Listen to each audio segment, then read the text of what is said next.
What's going on, everybody? Thank you for tuning into another episode of this Hall of Game podcast. First and foremost, I just want to say before we get into this NBA draft breakdown and kind of reacting to at least a good chunk of the picks, I just want to say we got a lot of content that's going to be pushing out before this long break over the summer. We already know once the free agency dies down, draft has already happened. We're going to go into a dead period. So before that dead period happens, before we're missing out on, tons of basketball related news and we're thinking about, staying up till 2 o'clock in the morning to just try and watch a Lakers game. We're gonna really run this peak into the ground, man. Every single bit that comes out, we can talk about, we want to share it. So without further ado, let's get into the episode. First, just looking at the 2026 NBA draft, just initial thoughts before I look at any type of script, before I look at any type of thoughts that I've written down. This is the first draft that I've watched in a while that I can say I've watched from beginning to end. I'm not a big college ball nowhere, or like I don't like to watch a ton of college ball. Really, when the draft comes around, I'm sure like many NBA fans will tell you, they just try and lock on to all the players that are like coming in. Like you're trying to catch up on pretty much like multiple seasons, maybe even 4 years of college basketball from this one singular person. Or maybe you're just looking at not that much of a highlight reel tape from Caleb Wilson, who's like players battling injury, but are just have an extremely high ceiling. So before we get into that, I just want to establish my knowledge base. I'm looking at these guys as finished products. I didn't get to see their journey at the beginning, in the middle. I'm sure a lot of guys are trying to tell you, "Oh, I saw X, Y, and Z, and I tried to do like I've known I haven't." But these guys, I'm just taking the NBA has put on the pedestal, which is showing you their college numbers, showing you their tape, showing you their downside, their positives, negatives. And that's what I try to form my opinions off of. And there's someone that I think deserves a little bit further of a real deep dive. Typically, I do that with the top picks, Darren Peterson and AJ or Anisius, which really surprised me when I heard that number one pick. Man, I thought the Wizards had somehow folded. But just I think that's the angle that I come from when I'm watching the NBA draft. I think I'm a great fan. I think I love to watch the games. But when it comes to college hoops, 50-50 with it. 50-50. Well, you got to keep it real though. I feel like that's how you establish, maintain some credibility. Keeping it a bean. Like I'm not watching these guys, hawking the college ball down. But give me a 2010s NBA journeyman. I'll go band for band with you. I will. I'll go band for band for you. You know what I'm saying? Like I won't play. I'm a NBA 2010s journeyman aficionado. That's how I do not play with. I do not play with that. Don't ask me about the 90s. Don't ask me about the 2000s. But 2010s, I'll throw some names. So without further ado, though, let's get into the nitty gritty. Starting off with Washington. Washington, like I said, we heard Anisius, and I think everybody who don't really watch or maybe don't really know AJ kind of was like, whoa, hold up. And I'm in the DMV ish area, live in Virginia. So for me, it's like, okay, this is easy. This is a layup. Let's just finish it. Let's just get AJ and we get out of there. I'm a Lakers fan, but I gotta support the locals. And the only thing I can say is draft AJ. There's no draft AJ, which they did, and I mean they got their franchise player. Situation that he's going into, having Trey Young, even though I think they really messed up by signing him to that 53 million a year deal, the player option, the fourth year. He's still, an elite creator on offense. Alex Shaw protecting the rim, talented young wings. I mean, litter across that roster, and having like a savvy vet like Anthony Davis to try and hold it down and finally move back to the fourth position alongside of Alex Shaw. I mean, you're looking at that lineup potentially being Trey Young, Bilal Coulibaly, AJ, AD, Alex Sarr. You could even put Keyshawn George as a two. Shout out Nate. Nate has had lots of opinions. He's been working on tons of website stuff. He's not with me tonight. I kind of just, I kind of got into the office and set everything up and was like, these thoughts have got to get off the top of my head. So don't worry though, we will have, more time to record, especially once we get into the full swing free agency. Once these players start really moving around, I'm sure we'll have lots to talk about then too. Maybe you won't be seeing us for a little while after that though. Maybe dropping by every now and then to make sure we're updating the YouTube channel, make sure that we're updating the All the Game website, make sure you're checking that out. But 100% for sure though, while this free agency is happening, while this draft is happening, while we still have, nutso trades, going about the place, LaMelo Ball to Minnesota Day. We're going to try and report on all of that. So, like I said, Washington gets a franchise player. It's amazing for them. This first one since John Wall. It's been about 16 years since they had one. And Lord knows they've been needing one for each one of those 16 years almost. But I think this gives them a really solid chance at a rebuild. Looking at Memphis next, I think Memphis had a great draft.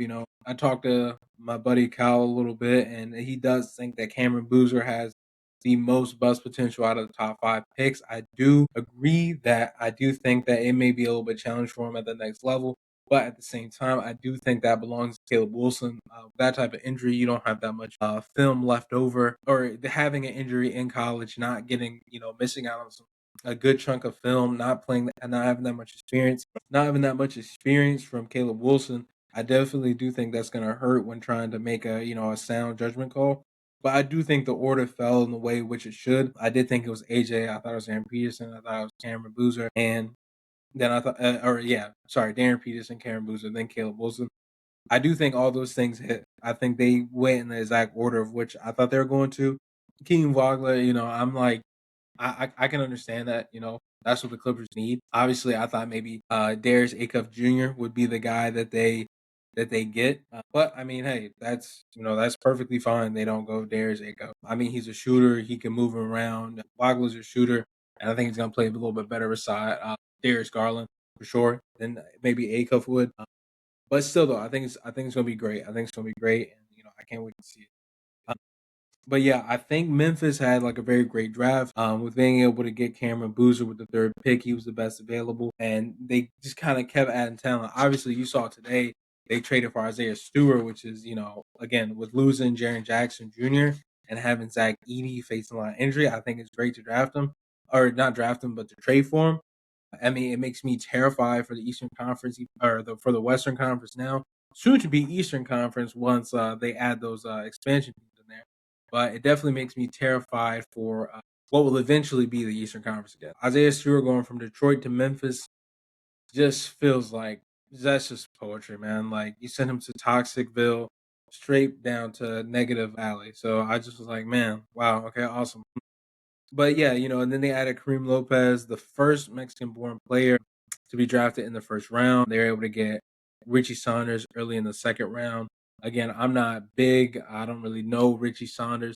I did get to watch a ton of Kareem Lopez, and I mean, he just seems like such an experienced player with such a expanded view of the game. I feel like the European players, or not European players, sorry, the non-American players tend to get a ton more experience because they have to go through unorthodox methods to grow their game.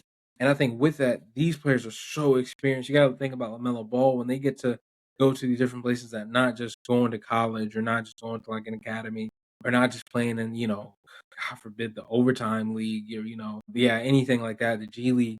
I mean, it's really awesome seeing that they have so much experience. So I think adding that, I'm not gonna, dive into their full roster, but I'll just look at individuals that they added. And, I think that's really solid.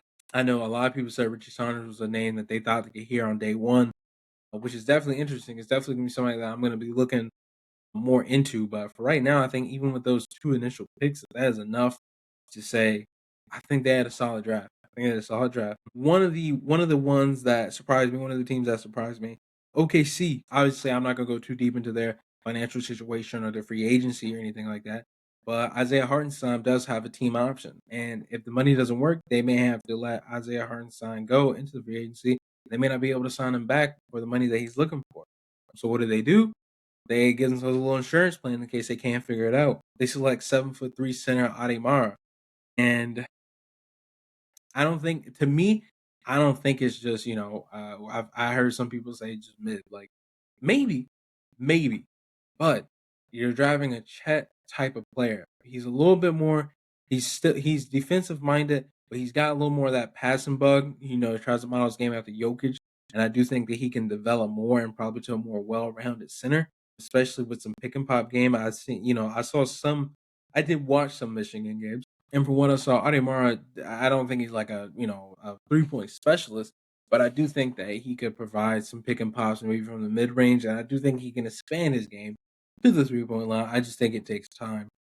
But I feel like they're thinking about Wembanyama. They can say what they want to, but it looks like they're thinking about Victor Wembanyama. But there is definitely some things that the Spurs are thinking about as well, because it's not like they just sat back and it's not like they just sat back and didn't draft any centers either. I mean, they drafted two centers and then a very like lengthy power forward. So I mean, they only got fours and five.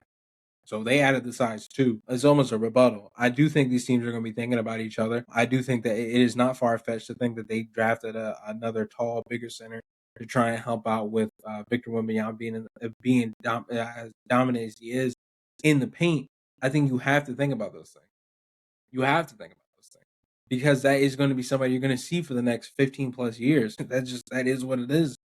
So if you're not planning for him, if you're not thinking about taking out the team that just won the Western Conference Finals, what are you really doing in the draft? And for OKC, they don't got to get better at positional, not for the most part. So for them, you do need to think about how are you going to take out the better teams. And I think adding that size is great too because New York Knicks are even losing potentially Mitch Robinson. So I think all around the board, all across the board, I think that was great to pick. I thought Ben Skirts from Iowa is a talented player too.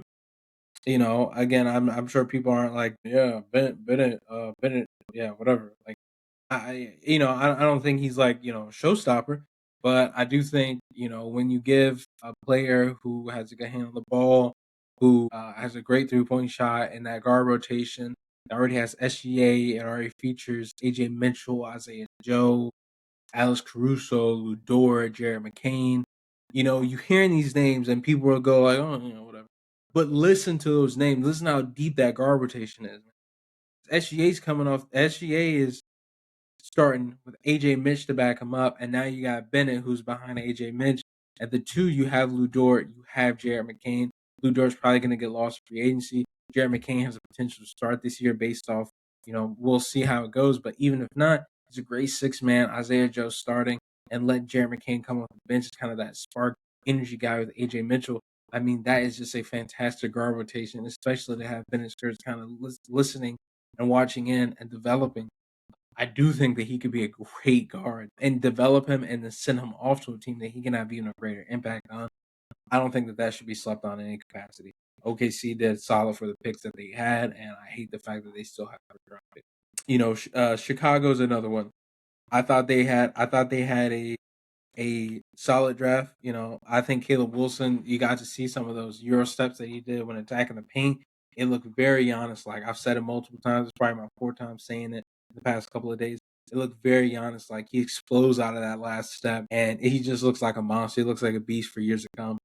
I like what they did. I mean he's a great defender as well.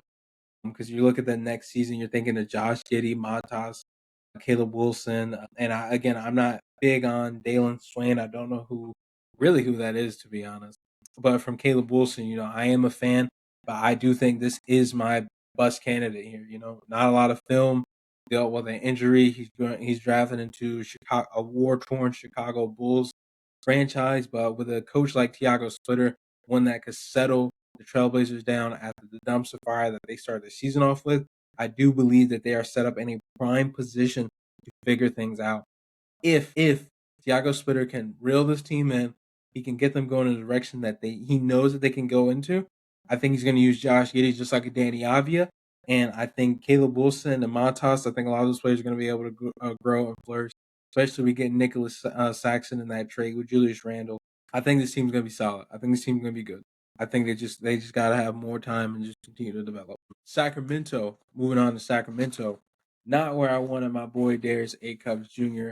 to go to, but never a worry. I do think he's going to be solid. I think he's one of the better players in that draft. I think his game is playing at three levels. I think he's such a gritty player. I do think he's going to be great. My issue is that I do think Sacramento is a terrible spot for him. They're just coming off a season where they play. It was very poor. They had just kind of fumbled what they did with De'Aaron Fox, and they getting rid of him and trading them. Then they kind of well, first to be fair, They fumbled Tyrese Halliburton. They've had him at the 2. They moved to the 1. Realized how good he was. Let's get rid of him. De'Aaron Fox, they grow tired of it. Let's get rid of him. Mike Brown, tired of him. Let's get rid of him. I think at multiple levels, the Sacramento Kings front office may not be the ones that I trust. Getting DeMar DeRozan, getting Zach LaVine, getting Russell Westbrook, having a top-heavy paid roster, and that roster is not good in any capacity. Holding on to Sabonis, knowing Sabonis is your most valuable piece, and that's probably the only way that you're going to be able to move and get and trade and get young assets. You know, I just don't know. I think they're holding on to pieces they shouldn't be holding on to.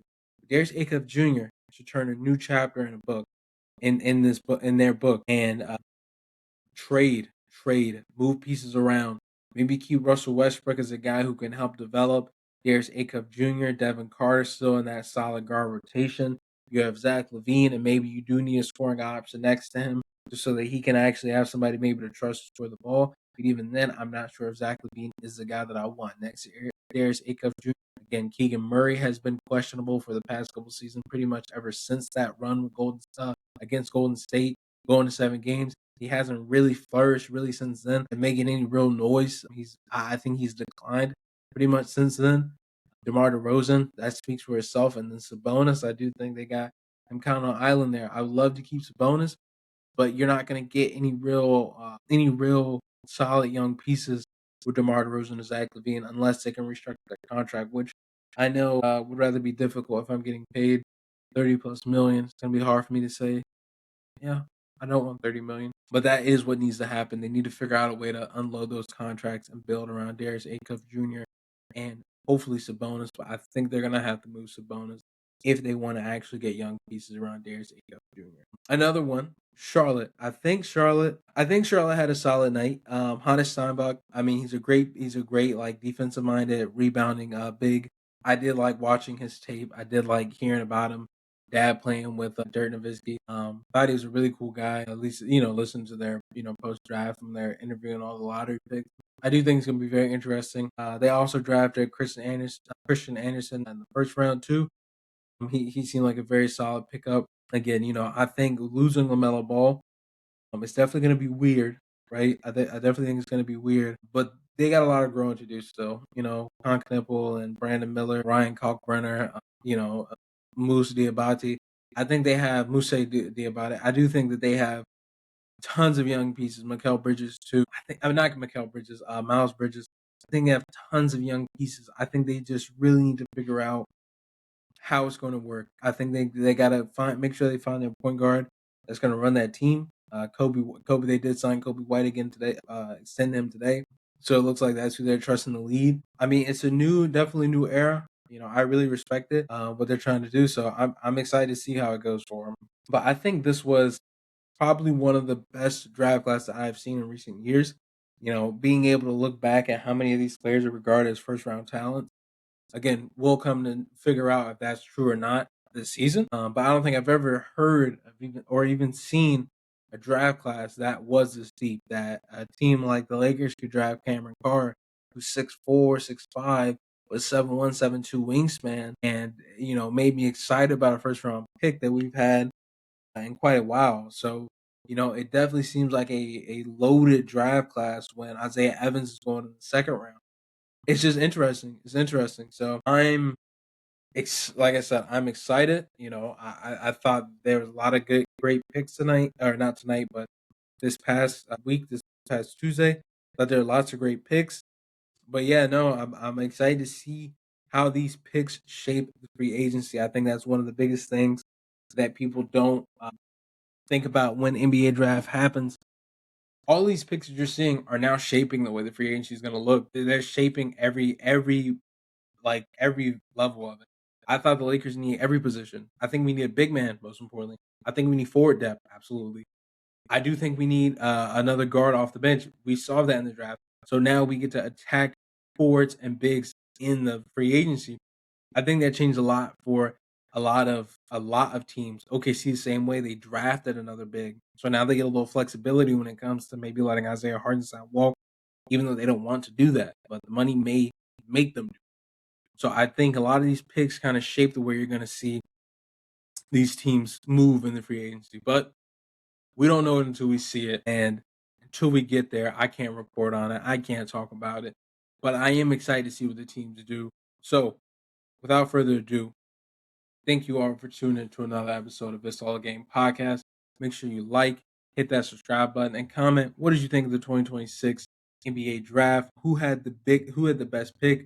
Who had the worst draft? Let us know your opinions on this draft, and most importantly, let us know your thoughts on free agents. I mean, like I said, we've already seen trades. Who do you think is signing where? Who do you think the biggest surprise free agency signing is going to be? I appreciate you all for tuning in. And please just remember, if you can't remember anything else, you forget 1,000 things every day. Make sure this is not one of them. Please remember, it's all a game. Thank you.